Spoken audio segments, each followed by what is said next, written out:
Halo anak-anak, Assalamualaikum warahmatullahi wabarakatuh. Bagaimana kabarnya hari ini? Nah, hari ini kita akan belajar lagi ya dengan tema 2, subtema 1 dan masuk ke pembelajaran yang kedua. Nah, anak-anak, untuk pembelajaran yang kedua ini kita akan belajar tentang sistem pernapasan pada manusia. Itu artinya kita belajar sistem pernapasan pada diri kita sendiri ya.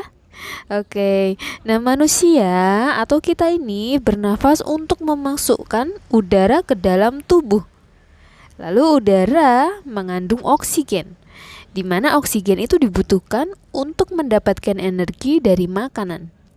Energi itu menggerakkan semua proses kehidupan yang sangat penting pada tubuh kita. Organ pernapasan manusia terdiri atas hidung, faring, laring, trakea, dan bronkus, bronkiolus, serta paru-paru atau alveolus. Nah, anak-anak, Bu Rizka mohon maaf ya, ini suaranya agak terganggu karena saat ini Bu Rizka sedang menunggu orang tua Bu Rizka yang terpapar COVID di salah satu rumah sakit di Yogyakarta. Jadi ini take videonya ada di rumah sakit ya. Bu Rizka mohon doanya ya, semoga orang tua Bu Rizka segera lekas sembuh dari paparan COVID. Anak-anak juga perlu menjaga kesehatan di rumah ya. Jangan pergi-pergi jika itu tidak terlalu penting. Oke? Nah, kita lanjutkan lagi. Kita akan bahas satu persatu. Yang pertama, kita adalah hidung. Ya, yang pertama adalah hidung. Apakah anak-anak kelas 5 tidak ada yang memiliki hidung?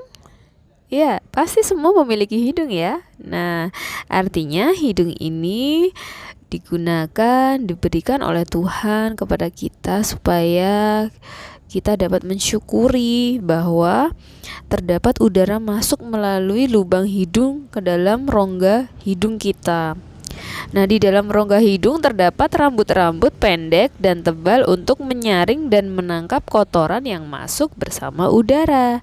Selain disaring, udara yang masuk dilembabkan oleh selaput hidung. Jadi kalau misalnya hidung kita itu lembab atau basah, itu tidak apa-apa ya.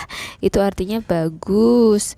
Tapi bukan berarti kemudian sampai pilek begitu ya, tidak boleh. Namun basah atau lembab yang normal supaya bisa menangkap udara kotor di dalam hidung kita. Oke, yang kedua adalah faring. Ya, faring merupakan persimpangan antara saluran pernapasan pada bagian depan dan saluran pencernaan pada bagian belakang. Nah, kalau anak-anak sering tersedak, itu berarti terjadi masalah di persimpangan.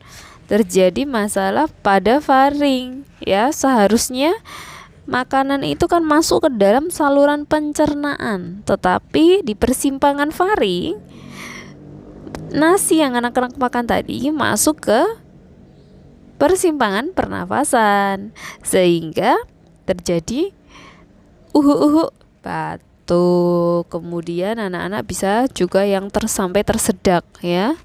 Oke, yang ketiga adalah laring. Di mana laring itu adalah teka ya, jakun terdapat di belakang faring ya. Nah, anak-anak coba diraba. Ada tidak? Pasti ada, walaupun untuk yang perempuan tidak terlalu terlihat ya, hanya bisa sedikit dirasakan. Oke, yang keempat adalah trakea atau batang tenggorokan, di mana pada trakea terdapat jaringan yang disebut dengan silia yang akan bergerak dan mendorong keluar debu-debu dan bakteri yang masuk.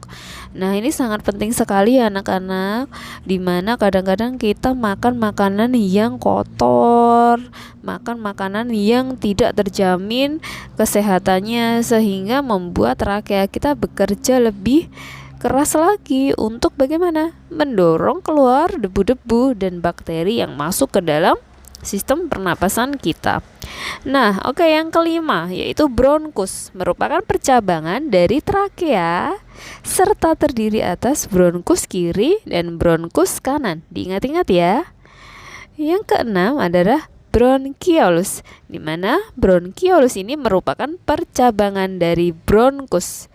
Nah, anak-anak nanti bisa dilihat gambar di bawah. Dan yang terakhir adalah alveolus, di mana pada alveolus ini terdapat di dalam paru-paru kita, yang merupakan tempat terjadinya pertukaran oksigen dan karbon dioksida.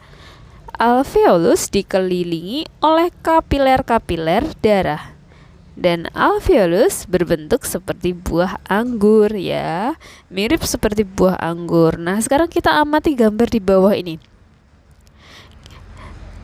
Terlihat ya, yang A itu merupakan hidung kita. Kemudian yang B adalah faring. Anak-anak bisa sambil memegang sistem pernapasan anak-anak ya. Oke, yang ketiga adalah laring. Yang D itu adalah trakea. Yang E adalah bronkus. Yang F adalah paru-paru. Dan yang G adalah diafragma. Oke, itu bisa dilihat.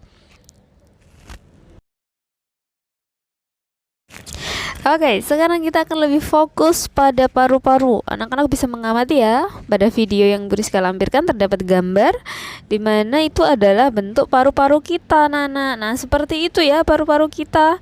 Anak-anak harus melindungi paru-parunya ya dari asap yang berbahaya, dari udara-udara kotor, dan tentu dengan menghindarkan dari bahan-bahan kimia yang merusak paru-paru kita. Nah, kita lihat yuk. Yang pertama itu adalah yang A. Anak-anak bisa mengamati yang A itu adalah paru-paru kanan. Yang B adalah bronkus kiri. Yang C adalah otot-otot di dinding bronkus. Ya, itu bisa kelihatan ya, ototnya diperbesar itu supaya anak-anak bisa memahami lebih jelas. Yang D adalah ruang udara di dalam bronkus. Yang E adalah bagian dalam bentuk bronkus. Nah, itu yang E ya. Seperti apa itu ya? Seperti ada lubang ya. Kalau anak-anak sering melihat di pasar malam itu seperti tungsten itu ya. Berbentuknya seperti itu. Nah, oke. Yang F itu adalah alveoli atau alveolus.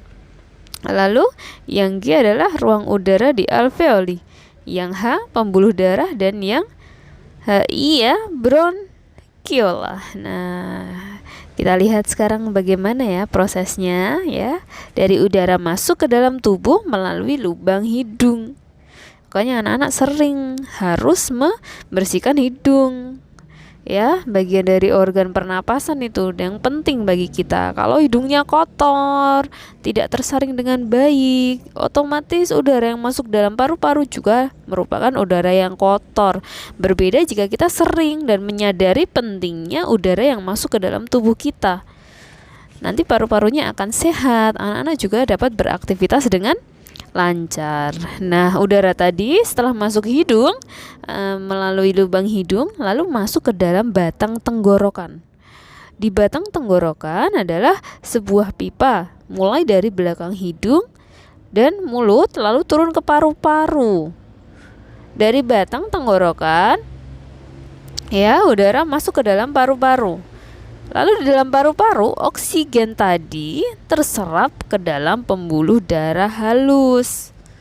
Sebaliknya, gas karbon dioksida yang tidak diperlukan oleh tubuh atau menjadi residu atau buangan dari tubuh kita merupakan karbon dioksida dari pembuluh darah yang masuk ke dalam paru-paru dan selanjutnya dibuang saat kita menghembus nafas. Jadi ketika kita menghembuskan napas, itu yang dihembuskan ini ya karbon dioksida ya. Jadi itu adalah udara yang tidak sehat hasil dari proses pernapasan kita. Nah, tahukah anak-anak bahwa penyanyi itu harus memiliki paru-paru yang bagus ya. Paru-paru yang bagus itu dapat menyimpan atau dapat melakukan proses pernapasan dengan baik sehingga seorang penyanyi dapat menyanyikan lagu dengan bagus. Nah, sekarang kita akan belajar tentang tangga nada diatonis mayor, oke?